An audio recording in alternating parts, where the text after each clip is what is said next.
Hello. I built this city on rock and roll, but stuff still happened. So what's up? Hey, Dell, you doing okay? You all right, dog? Yeah, that's right. I'm on a casual first name basis with computer manufacturer Dell. Dell recently made the very bold choice of asking all of their employees in the US to come back into the office at least 3 days a week, if not full time. To which about 50% of their employees said, no. Dell gave their employees an ultimatum saying if you don't come back into the office, you're not going to get any more promotions. Sure, you can stay remote, but you're not going to have any upwards momentum in this company. Take that, employee. Turns out they did take that. They did take that. About half of the employees who were hit with this were like, nah, I'll stay remote. I don't need your promotion. Fuck you.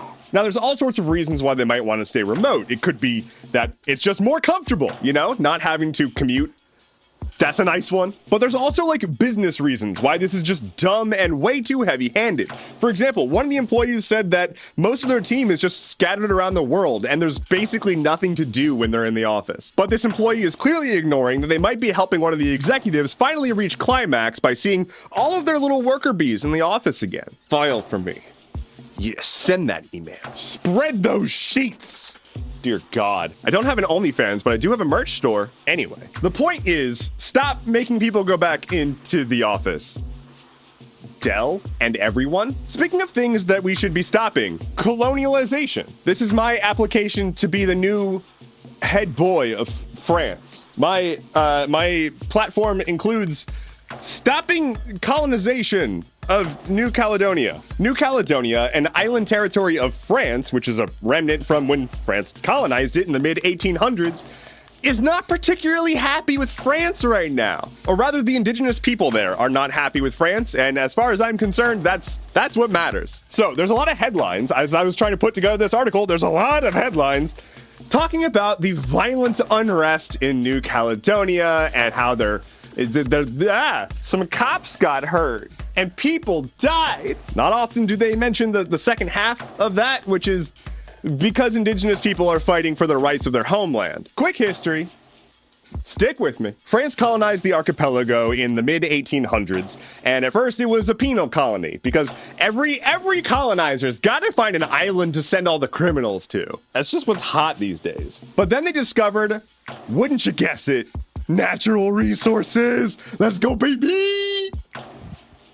They found a lot of nickel, like a nickel, like back, So yeah, they found a lot of nickel, and they were like, well, hold on now. I mean, we've been putting the criminals here, but we can instead extract the resources. And so it became a bit of a jewel. They were like, hey, free money. What they were calling free money was the destruction of the natural environment and the subjugation of an entire people. That kind of free money. The favorite kind of free money. So they colonized the region, put the natives in reservation, exclude them from the economy, don't allow them to work in the nickel mining operation, and flash forward a few hundred years, and wow, why are they so mad? The latest uproar is being caused by an attempt to expand the voting rights for non-indigenous people, which has been, up until now, there's been rules around that. And they're like, let's get rid of those, let's let more white people vote, actually. And so a lot of young indigenous Kanak folk from that region are not happy and making it heard. Making it heard enough that Australia and New Zealand, among other countries, are trying to get their citizens out of there. Meanwhile, in France, the elections have just kind of gone buck wild, and Macron has already been like, I'm gonna hit pause on that whole situation. Can we just not do this right now? To which the indigenous people said, sorry, can't hear you, from all the way over here where your country is not. Here's an idea. Stop doing colonization. Stop that, he said from America. Moving on, ask not for whom the tick talks. Because it's the US government. TikTok and a bunch of TikTok creators have filed a lawsuit against the US government saying, stop it, knock it off. After the recent deeply unpopular legislation that's forcing TikTok to essentially be banned in the US, TikTok and a bunch of creators are like, hey, maybe don't. And when I say, I said unpopular legislation, 31% of Americans want a TikTok ban. 30%-ish in America, that's the floor of support. You'd be hard pressed to find an issue that you couldn't find at least 30% support for. You could have a candidate running on the slaughtering puppies platform, And you'd probably find 30% of Americans to support that. But anyway, TikTok basically came out swinging, saying, hey, this is dumb. You're dumb. But beyond just saying you're dumb, they also brought receipts. They were like, hey, here are all the things that we proposed, which were way above and beyond, including a kill switch that the US government could control to cut off access to TikTok at their whim. They're like, we did all of this, and yet you still crafted legislation that specifically singles out TikTok and ByteDance by name, instead of actually addressing national security threats. Because, and I cannot emphasize this next part enough, China! So this has been filed. We're waiting for the US's response. They're probably going to say, nah, as they do. I want a future. I kind of like doing this. I kind of like making things for y'all. But the government disagrees. Two men yelling on a stage. It's gonna be real dumb, don't watch it. That's my song, I made it for you. Oh no, did you like my song? Just play that on loop for an hour instead of watching the debate, which is gonna be on the 27th. But it doesn't matter because you're not gonna watch it. Yes, we are already at Biden and Trump's first debate. If it seems early, that's because it is.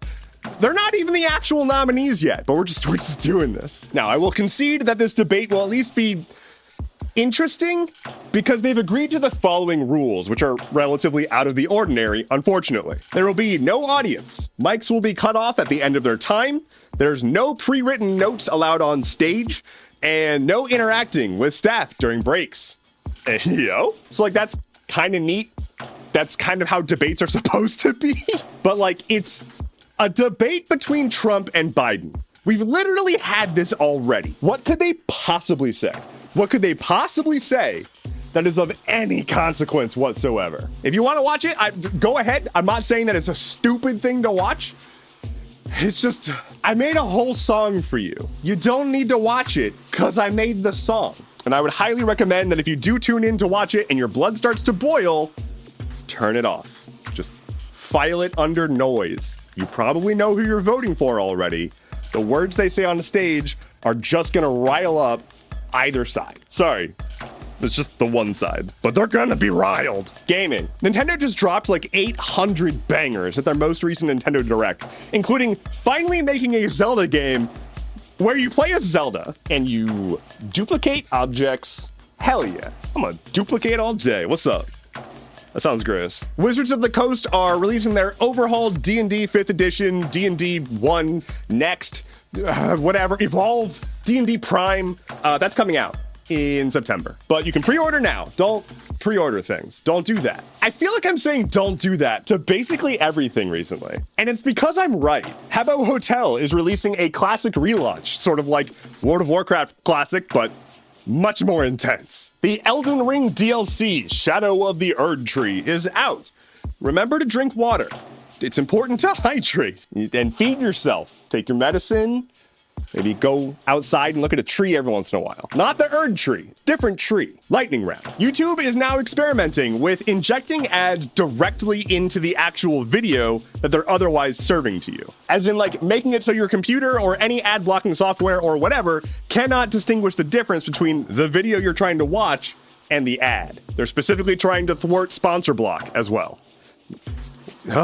Adobe is being sued by the US over how hard it is to cancel their subscriptions. If we can get that for gyms, I would appreciate that. I just recently canceled a gym membership. Fuck that shit. Remember those like weird, mysterious monoliths that popped up around the world? A new one appeared recently in the Nevada desert. It's gone. McDonald's was trying out an AI ordering system in their drive-thrus, and they've already stopped. Because it was a disaster. It was just like creating bogus orders. And there's a really great video of a woman trying to order food and it just kept adding sticks of butter onto her order. Remember that stingray that was like mysteriously pregnant and no one knew how it got pregnant and they thought that it was maybe a shark that got the stingray pregnant? And so the stingray would have like hybrid stingray shark babies?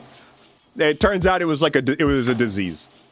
Like a reproductive disease. I was hoping for shark Ray Jesus, but no. The great state of Louisiana passed a bill that requires teachers to display the 10 Commandments in every public school classroom. This is a very normal thing. Very, very cool. very good, not at all invasive. Conservative billionaire Timothy Mellon has donated $50 million to the Trump campaign and $20 million to the RFK campaign. This is your reminder that RFK is an anti-vaxxer who stands with Israel. He is a quack and a failure with brain-eating worms. Stop letting him swindle you. A cyber attack hit a software company that provides software to car dealerships, taking out like 15,000 car dealerships across the country. Vroom. And finally, according to Big Weather, it's gonna be a hell of a hurricane season. Like, get ready, y'all. Thank you so much for listening to today's episode of Stuff Keeps Happening. Head to skh.news for sources, bonus content, and a $50 million donation to your presidential campaign. My name is Endeavorance. I will be off next week and back the week after. Take care and be well. Hello, dear listener. It is Endeavorance again, this time after the outro. Thank you so much for listening to Stuff Keeps Happening. It really means a lot to know that folks are out there enjoying what I am making. It would help me a ton if you would be so inclined to leave a review on whatever platform you are using to listen to this podcast. Maybe tell a person or two. Maybe even consider heading on over to patreon.com/Endeavorance, where there are brand new support tiers that you can pick from to get access to a whole bunch of bonus content starting at $3 a month. Anything helps. Thank you so very much. I'll be back in a couple of weeks. Take care and be well.